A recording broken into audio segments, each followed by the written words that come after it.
Assalamualaikum warahmatullahi wabarakatuh. Selamat siang. Perkenalkan, saya Frida Juliaula sebagai moderator. Dan hari ini saya akan memandu jalannya ujian akhir semester mata kuliah filsafat Pancasila dalam format dialektika berpasangan. Tema yang kami pilih pada kesempatan kali ini yaitu problem MBG antara anak mendapat gizi versus pejabat korupsi. Program makanan bergizi gratis atau MBG adalah program andalan pemerintah negara anggaran sebesar 335 triliun pada tahun 2026, menyasar 82,9 juta penerima. Manfaat anak sekolah, ibu hamil dan balita. Tujuannya mulia, mengatasi stunting yang masih menyentuh angka 21,5% balita Indonesia. Namun pada 3 Juni 2026, Kejaksaan Agung menahan Kepala Badan Gizi Nasional beserta 2 wakilnya atas dugaan korupsi sistemik. Sebelumnya, ICW menemukan bahwa 80% dari 102 yayasan pengelola dapur MBG tervaliasi dengan partai politik atau kerabat pejabat negara. Ini core problem yang akan kita bedah hari ini ketika program untuk menyelamatkan gizi anak justru menjadi ladang korupsi bagi para pejabat.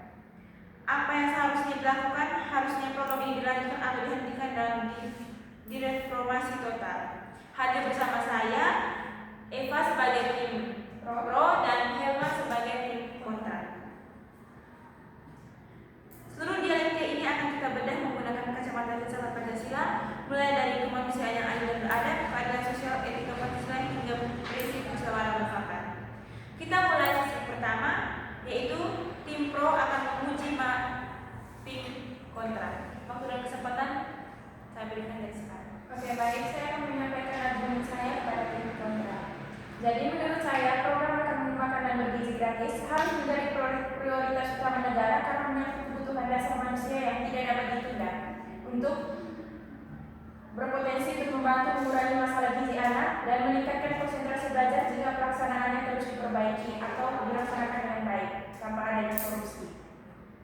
Lalu, dalam perspektif Pancasila, terutama sila kedua manusia yang adil dan beradab, serta sila 5 keadilan sosial bagi seluruh rakyat Indonesia, negara memiliki kewajiban moral untuk memastikan setiap anak memperoleh hak hidup yang layak, termasuk hak untuk mendapat makanan bergizi. Anak-anak mengalami kekurangan gizi tidak hanya menghadapi masalah kesehatan jangka pendek, tetapi juga risiko stunting, rendahnya kemampuan kognitif, menurunnya prestasi belajar, serta berkurangnya produktivitas ketika dewasa. Jika generasi muda tumbuh dalam kondisi gizi buruk, maka bangsa akan kehilangan modal manusia yang sangat berharga. Oleh karena itu, investasi pada gizi anak sesungguhnya adalah investasi pada masa depan Indonesia.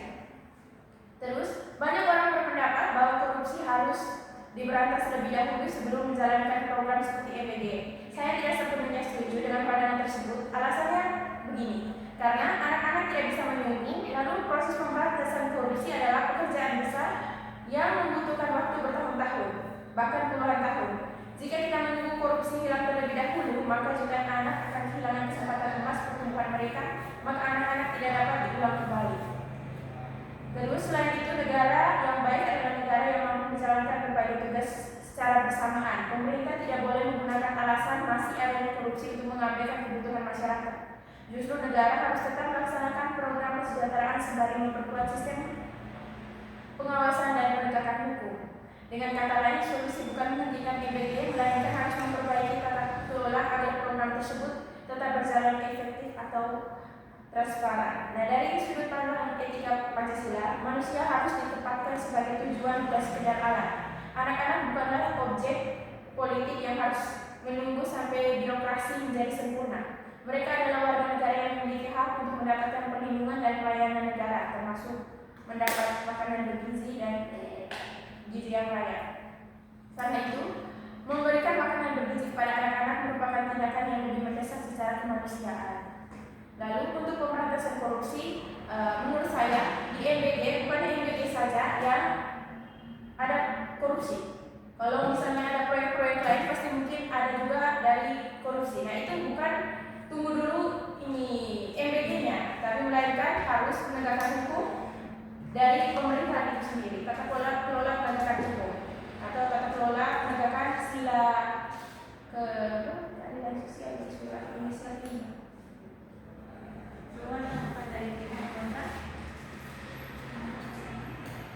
Oke. Jadi kami dari tim kontra sepakat, atau saya pribadi dari tim kontra sepakat bahwa pemenuhan gizi anak sangat penting. Namun kami berpendapat bahwa program MPG itu bukan solusi yang terbaik untuk mengatasi yang namanya masalah gizi di Indonesia, karena masih terdapat berbagai kelemahan dalam pelaksanaan MPG tersebut. Yang pertama, berbicara tentang kelemahan dari MPG, yang pertama anggaran yang terlalu besar. Program MPG itu membutuhkan anggaran ratusan triliun rupiah setiap tahunnya. Dana sebesar itu dapat dialokasikan untuk memperbaiki fasilitas kesehatan, pendidikan, dan sanitas, dan pemberdayaan ekonomi keluarga yang dampaknya lebih luas dari jangka panjang. Sini berbicara bagaimana MPG itu memang bagus, tapi pengelolaannya itu belum bagus. Alangkah baiknya itu dana itu digunakan untuk hal-hal lebih penting, contohnya kesehatan, pendidikan, dan sanitasi itu sendiri. Terus dari sini tidak semua anak membutuhkan MPG, yang mana Indonesia memiliki kondisi ekonomi yang beragam. Ada banyak keluarga yang mampu memenuhi kebutuhan gizi anaknya sendiri, memberikan makanan gratis kepada semua anak itu berpotensi membutuhkan anggaran yang kurang tepat sasaran. Contohnya ketika kita lihat di sekolah-sekolah itu banyak anak-anak yang ketika memenuhi MPG itu tidak sesuai dengan yang mereka inginkan, karena setiap selera anak itu berbeda-beda, jadi tidak terlalu tepat sasaran. Contoh anak-anaknya tidak suka sayur tapi diberikan lauk ini, terus ada anak yang tidak suka makan nasi tapi diberikan nasi dan lain sebagainya.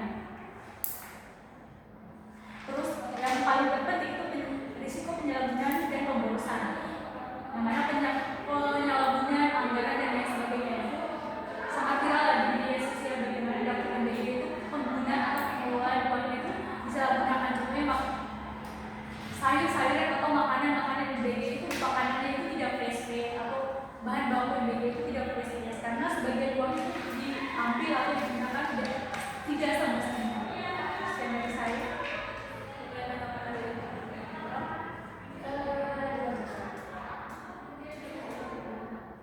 Selanjutnya kita masuk ke sesi kedua, yaitu untuk tim kontra bertanya kepada anak.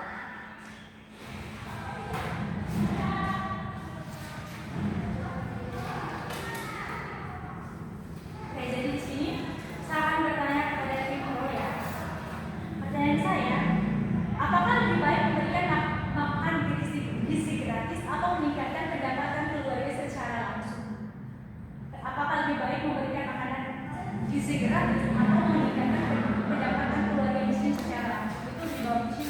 Oke, menurut saya itu jangka waktu ya. Kalau meningkatkan pendapatan keluarga secara langsung membutuhkan jangka waktu yang panjang. Misalnya tidak, kan pastinya itu kenanya ada beberapa sektor ekonomi, pendidikan, dan lain-lain.